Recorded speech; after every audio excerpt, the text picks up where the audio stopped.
ఉన్న ఒక strongest bridge media వాళ్ళు.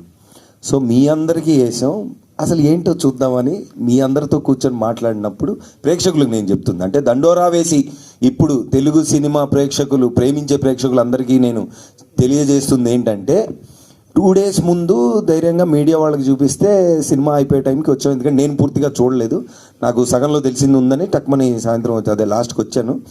బట్ సరే సగం సగం ఎందుకు మొత్తం చూద్దామని బయట నుంచొని లాస్ట్లో లోపలికి వచ్చా. రాగానే ఫస్ట్ అసలు మీడియా మిత్రులందరితో మాట్లాడుతుంటే చెప్పండి ఏంటంటే, ఫస్ట్ ఆఫ్ ఆల్ సినిమా మొత్తం చూసాం, ఇక్కడ ఉన్నామంటే బాగున్నట్టు అన్నారు ఒక పెద్ద మనిషి. అసలు ఏం అడగవసరం లేదు, మీరు మేము ఇప్పుడు దాకా ఉన్నామంటేనే అది గ్రేట్ అన్నారు ఒక పెద్ద మనిషి. ఇంకో పెద్ద మనిషి, మీరు ప్రమోషన్స్ అని చాలా కష్టపడుతున్నారు, అవసరం లేదు అన్నారు ఇంకో పెద్ద మనిషి. సో వీ హ్యాడ్, అంటే ఫస్ట్ అదే కదా, ఇప్పుడు మాకు ఎవరు ఎంత చెప్పినా ప్రేక్షకులు చూశాక వాళ్ళకి ఎలా ఉందనేది అర్థమవుతుందండి. కానీ ఇక్కడ ఏంటంటే ఒక చిన్న గ్యాప్, కమర్షియల్ ఫిలిమ్స్